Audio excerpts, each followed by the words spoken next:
हमने सुना है कि आपने मस्जिद में मेडिटेशन की थी। मेडिटेशन और नमाज में क्या फर्क है और आपने कैसा महसूस किया? ईमान के हवाले से आपकी जिंदगी कैसी रही? आप क्या अकीदा रखते थे? आपने इस्लाम के बारे में पहली बार कब सुना? मैंने राय की शमानियत जैसे रूहानियत के बहुत से दीगर तरीकों को आजमाया। मैंने हर किस्म के मजहब में दिलचस्पी लेने की कोशिश की। मैं खुदा से बातें कर रहा था। चलते हुए मैं उससे सवाल कर रहा था कि वो खुद को मेरी जिंदगी में जाहिर कर दे। मैं उसे पाना चाहता था। मुझे बहुत बुरा लगा क्योंकि मैं अभी 1000 किलोमीटर पैदल चला था और मेरा ख्याल था कि मैं ज्यादा पाकीज़ा होता जा रहा था। मैं बहुत पाकीज़ा होता जा रहा था और अचानक अजान होना शुरू हो गई और मेरी कैफियत ऐसी थी कि वाह, ये बहुत ताकतवर है, ये हैरत अंगेज है, मुझे ये बेहद पसंद आई। लेकिन मैंने सोचा ये मजहब मेरे लिए नहीं है तो ये उनके लिए अच्छा है। मेरा ख्याल था कि ये मजहब तो अरबों के लिए है। मेरा ख्याल था कि ये मजहब तो अरबों के लिए है। अस्सलाम वालेकुम जौलेन भाई, हमारी दावत कबूल करने के लिए शुक्रिया। आपकी तशरीफ आवरी से बहुत खुशी हुई। मैं यहाँ से आगाज करता हूँ कि जौलियान ड्रोलोन कौन है। आप हमें अपने बारे में मुख्तसर तौर पर बताना पसंद करेंगे? बिस्मिल्लाहिर्रहमानिर्रहीम। अस्सलाम वालेकुम। अहमद और टूवर्ड्स इटर्निटी की पूरी टीम, मुझे मदऊ करने के लिए आपका शुक्रिया। अल्हम्दुलिल्लाह, मेरा ताल्लुक फ्रांस से है। मेरी उम्र 40 साल है। ऐसा हुआ कि मैं अपनी सारी जिंदगी खुदा को तलाश करता रहा हूँ। जब मैं छोटा था तो मैं पादरी बनना चाहता था। मैं कैथोलिक खानदान में पैदा हुआ था। सारी जिंदगी मैं खुदा को तलाश करने की कोशिश करता रहा, बहुत से मुख्तलिफ किस्म के तजर्बात के जरिए, और रफ्ता रफ्ता मैंने इस्लाम के बारे में मालूम करना शुरू कर दिया।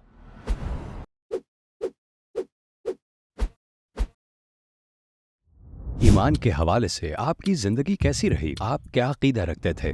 मैं एक ईसाई था। जब मैं 2 साल का था तो मेरी फैमिली ने मुझे बपतिस्मा दिया और फिर एक वक्त आया जब मैंने सोचा कि मुझे मॉन्क बनना चाहिए क्योंकि मुझे ये मजहब पसंद है। मेरा ख्याल है कि इस बात ने बावजूद बच्चा होने के मुझे एक शऊर दिया, लेकिन फिर मेरे खानदान ने इसे आगे बढ़ाने के लिए ज्यादा हौसला अफजाई नहीं की। उन्होंने मुझे बुतमत बनने के लिए ज्यादा हौसला अफजाई दी, एक बुतमत की तरह। तो मैंने मेडिटेशन शुरू कर दिया और इसने वाकई मुझे आरामदेह और पुरसुकून होने और इस तरह की चीजों में मदद दी। और फिर मैंने रूहानियत के और बहुत से तरीके आजमाए, जैसे राइकी जो शिफा की किस्म है, या शमानियत। मैंने हर किस्म के मजहब में दिलचस्पी ली। किस चीज ने आपको अपने अकायद के बारे में सवाल करने पर मजबूर किया? क्या ये एक वाकया या ख्याल था और ये कब पेश आया? तो एक वक्त था, मैं फिलिपाइन में कुछ सालों तक एक गुलकार के तौर पर रहा। ये मेरा ख्वाब था और मुझे खूब याद है, मैं हांगकांग में था। मैंने अब एक प्रोग्राम खत्म किया था, एक फेस्टिवल में कॉन्सर्ट था और मैंने अपने पसंदीदा गुलकार के सामने परफॉर्म किया। मैंने उनसे मुलाकात की और वो मेरे कॉन्सर्ट में आए तो मैंने खुद को बहुत आजिज महसूस किया और मैं सोच रहा था कि मेरी जिंदगी में कोई चीज तो ऐसी है जो ठीक नहीं है। मुझे पता नहीं था कि वो क्या है, लेकिन मैंने सोचा मैं हक पर नहीं हूँ। अचानक मुझे एहसास हुआ मेरे पास एक अच्छी जिंदगी और सब कुछ है, लेकिन मेरी जिंदगी में एक चीज की कमी है। मैं जानता हूँ कि मैं अपनी जिंदगी को सही तरीके से नहीं गुजार रहा। मैं ये नहीं कह पाया कि वो क्या है।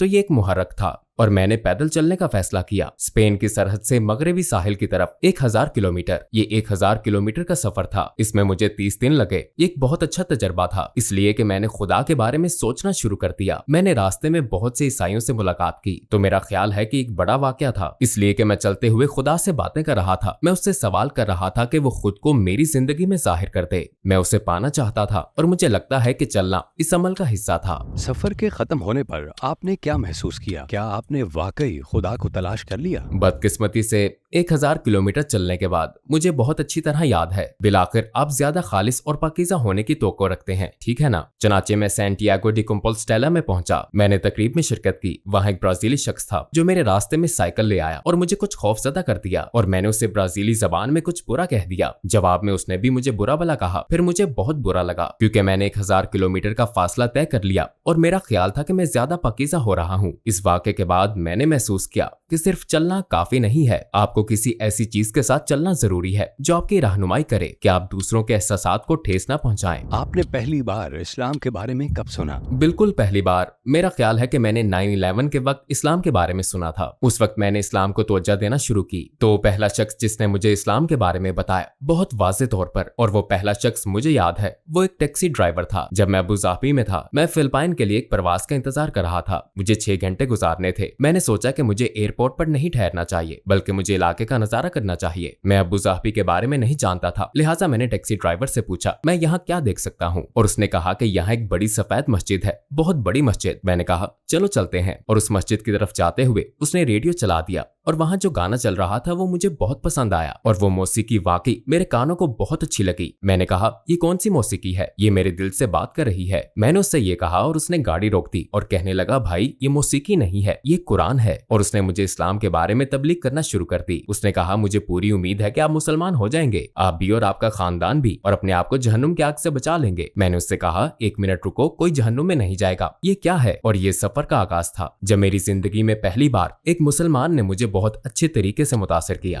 वो क्या चीज थी जिसने आपको इतना मुतासर किया कि आप मुसलमान हो गए? मेरा ख्याल है मुझे इस्लाम कबूल करने से पहले जिस चीज ने सबसे ज्यादा मुतासिर किया वो दुनिया के साउथ हिस्से में रहना है, क्योंकि मैं नॉर्थ हिस्से से हूँ, मैं फ्रांस से हूँ, मेरा डीएनए, मेरी नस्ल नॉर्थ से है। लेकिन अगर आप नक्शा देखें और इसे दो हिस्सों में तकसीम करें तो दुनिया के 90% मुसलमान साउथ में आबाद हैं। इसमें Africa, middle east, south east Asia, India, Pakistan, ये सब साउथ में है। चनाचे अपने काम के सिलसिले में मैं इन तमाम ममालिक में सफर करता रहा हूँ। मैंने इन तमाम ममालिक का सफर किया है तो मैं दुनिया के सेंटर में था, और बहुत से ममालिक जिनका मैंने विजिट किया उनमें अजान होती थी और अजान हमेशा मुझे मुतासिर करती थी। मिसाल के तौर पर मुझे याद है कि तंजानिया में एक दिन मैं कुछ अफ्रीकी दोस्तों के साथ फुटबॉल खेल रहा था कि अचानक अजान होना शुरू हो गई और मेरी कैफियत ऐसी थी कि वाह, ये बहुत ताकतवर है, ये हैरत अंगेज है, मुझे ये बहुत पसंद आई। इसके बाद मैं साइप्रस गया, वहीं अजान निकोसिया में भी हो रही थी और इसका मुझ पर ऐसा असर हुआ कि जैसे मैं खींचा चला जा रहा हूँ। लेकिन मैंने सोचा ये मजहब मेरे लिए नहीं है तो ये उनके लिए ही अच्छा है। मेरा ख्याल था कि ये मजहब तो अरबों के लिए है। आप कैसे कायल हुए कि इस्लाम 100% सच्चा है? मुझे इस्लाम के 100% सच्चा होने का यकीन दो वजह से है। उनमें से एक तो हकीकत है, क्योंकि कुरान अल्लाह का कलाम है और मुझे ये महसूस हुआ, हालांकि मुझे इसका बिल्कुल इल्म नहीं था। दरअसल बहुत सी चीजें जो कुरान में बयान की गई हैं वो अभी या चंद दहाइयों पहले ही दरियाफ्त हुई हैं। मुझे यकीन नहीं आया कि मैं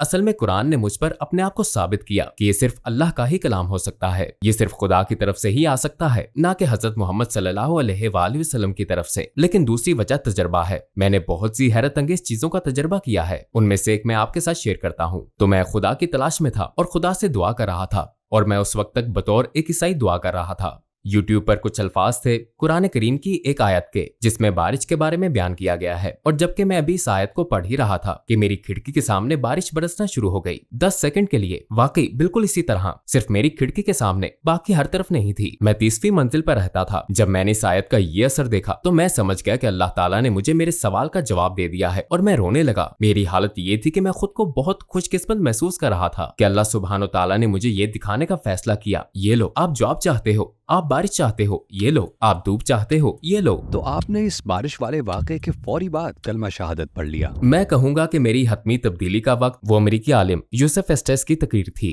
जिनके साथ मिलने और काम करने का मुझे मौका मिला, जबकि उन्होंने एक सियाफाम भाई को ये बात समझाई थी कि कुरान और बाइबल में क्या फर्क है, और वो ये क्यों कहते हैं कि कुरान मजीद अल्लाह का कलाम है, बाइबल नहीं। उन्होंने इसे इतने खूबसूरत तरीके से बयान किया कि 30 मिनट के बाद मैंने कलमा शहादत पढ़ लिया। तो कलमा शहादत पढ़ते वक्त आपने कैसा महसूस किया? जब मैंने कलमा शहादत पढ़ा मुझे यूं महसूस हुआ जैसे $1 बिलियन। मुझे ऐसा लगा जैसे कोई मेरे पास आता है और कहता है, देखो आप मुसलमान हो गए हो, ठीक? जी हाँ, मैं आपके बैंक अकाउंट में $1 बिलियन डाल दूंगा, लेकिन आपको सबके सामने ये कहना पड़ेगा कि आप मुसलमान नहीं हैं। मैं लोगों को बताऊंगा, माजरत, मैं ये नहीं कर सकता, मुझे $1 बिलियन की जरूरत नहीं है, मैं इस वक्त इससे ज्यादा अमीर हो गया हूँ। सच्चाई बहुत कीमती है। आपके खानदान और इर्द गिर्द के लोगों का आपके इस्लाम कबूल करने पर क्या रद्द अमल था? मैं जानता था कि मेरे खानदान के लिए कोई अच्छी खबर नहीं होगी। मैं जानता था कि इस काम की कोई तारीफ नहीं की जाएगी, लेकिन मुझे कोई परवाह नहीं थी। जब मैंने अपनी वालिदा को बताया कि मैं मुसलमान हो गया हूँ, उन्होंने मुझसे कहा ये सबसे बुरी खबर थी जो मैं उन्हें बता सकता था, लेकिन अल्हम्दुलिल्लाह उन्होंने अपना ज़हन तब्दील कर लिया, क्योंकि मुझे लगता है कि उन्हें समझ आ गई थी कि इस्लाम में बहुत सी खूबसूरत चीजें हैं। वो समझ चुकी थी कि मैं पहले से बेहतर इंसान बन चुका हूँ। इस्लाम आपको एक बेहतर इंसान बनाता है। मुसलमान होने के बाद क्या आपको दिन में 5 बार नमाज पढ़ने में मुश्किल पेश आई? इसी तरह रोजे रखना और दीगर इस्लामी इबादत में? मुसलमान होने के बाद मुझे 5 वक्त की नमाज शुरू करने में तकरीबन 1 महीना लगा। पहले 1, 2 और फिर आहिस्ता आहिस्ता, और सबसे मुश्किल नमाज फजर है, सुबह की पहली नमाज। लेकिन जब मैं आदी हो गया, मैंने कभी इस मामूल को तर्क नहीं किया। मैं हमेशा 5 वक्त नमाज अदा करने की कोशिश करता हूँ। सुना है कि आपने एक मस्जिद में मेडिटेशन भी की थी। नमाज और मेडिटेशन में क्या फर्क है और आपने कैसा महसूस किया? बुनियादी फर्क मेडिटेशन या के बुद्धिस्ट मेडिटेशन और नमाज के दरमियान ये है कि जब आप बतौर एक बुद्धिस्ट के मेडिटेशन करते हैं तो आप अपने दिमाग को खाली करने की कोशिश करते हैं, लेकिन जब आप एक मुसलमान के तौर पर मेडिटेशन करते हैं तो आप तदब्बुर करते हैं, आप जिंदगी पर गौर करने की कोशिश करते हैं अल्लाह सुब्हानो ताला के बारे में। तो ये है, मैं कहूंगा कि फर्क यूं है कि ये मेडिटेशन का एक ज्यादा पुरकशिश तरीका है, ये एक ज्यादा कारआमद तरीका है, जिसका मतलब ये है कि आप दिमाग को खाली करने की कोशिश नहीं करते बल्कि अपने दिमाग को अल्लाह सुब्हानो ताला की जानिब, अपने खालिक की जानिब अच्छाई और नेकी के ख्यालात के साथ भरने की कोशिश करते हैं और आप गौर करने की कोशिश करते हैं कि आप कौन हो, अल्लाह सुब्हानो ताला कौन है, और उससे ताल्लुक कायम करने की कोशिश करते हैं। जबकि बुद्ध मत का मेडिटेशन इस तरह से है, जब आप बुद्ध मत में हो आप अपने दिमाग को खाली करने की कोशिश करते हैं ताकि सच सामने आ जाए। जानते हैं, तो ये ऐसा करने के लिए एक अच्छा तरीका है, लेकिन फिर आपको इसे अच्छी चीज से भरना होगा। इसका कोई मतलब नहीं कि अपने दिमाग को खाली किया जाए ताकि अगले हफ्ते से दोबारा शराब या किसी और चीज से भर दिया जाए। क्या आपके कलमा शहादत पढ़ने के बाद कोई और भी मुसलमान हुआ आपके जरिए से? कुछ लोगों ने इस्लाम कबूल किया। मेरे मुसलमान होने,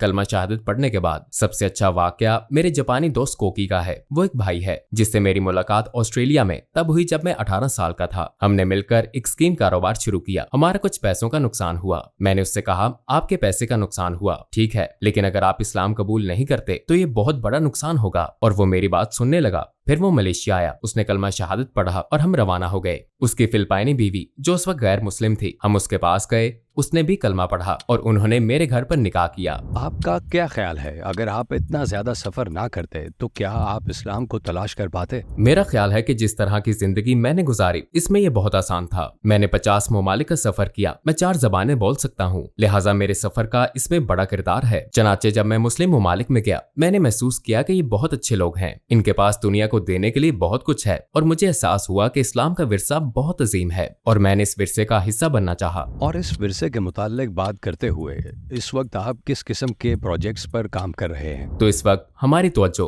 हेलिस मीडिया के साथ काम पर है, एक मीडिया प्रोडक्शन जिसमें मैं हजरत मोहम्मद सल्लल्लाहु अलैहि वसल्लम के बारे में एक बहुत खूबसूरत प्रोजेक्ट पर काम कर रहा हूँ। ये हमारी दूसरी डॉक्यूमेंट्री है, इसका नाम द लास्ट होप है और हम 40 ममालिक से 100 नौ मुस्लिमों को मदऊ कर रहे हैं ताकि वो हमें इस बारे में इंटरव्यू दें कि उनका नबी करीम सल्लल्लाहु अलैहि वसल्लम के साथ कैसा ताल्लुक है। हर एक को नबी सल्लल्लाहु अलैहि वसल्लम के साथ एक अलग किस्म की मोहब्बत है। हम बहुत सी वजूहात की बिना पर उनसे मोहब्बत करते हैं, इंसाफ की वजह से, उनके इखलाक की वजह से, उनके हौसले की वजह से। लिहाजा हम कुछ खास इंटरव्यू करना चाहते हैं, ये जानने के लिए कि कैसे नबी करीम सल्लल्लाहु अलैहि वसल्लम ने हर नौ मुस्लिम को मुख्तलिफ तरीके से मुतासिर किया। नबी करीम सल्लल्लाहु अलैहि वसल्लम की जिंदगी के पहलू बेशुमार हैं और इसमें सीखने को बहुत सी चीजें हैं। इस वजह से हमें बहुत से लोगों की जरूरत है, लिहाजा हम सब नौ मुस्लिम को मदऊ कर रहे हैं जो भी इंटरव्यू के लिए दस्तयाब हों, और उम्मीद है कि ये सिलसिला मजीद जारी रहेगा और हम उम्मीद करते हैं कि हम 2023 में फिल्म जारी कर सकेंगे इंशाअल्लाह। और आखिर में आप अपने आखिरी पैगाम में क्या कहना चाहेंगे? हम मुश्किल वक्त से गुजर रहे हैं,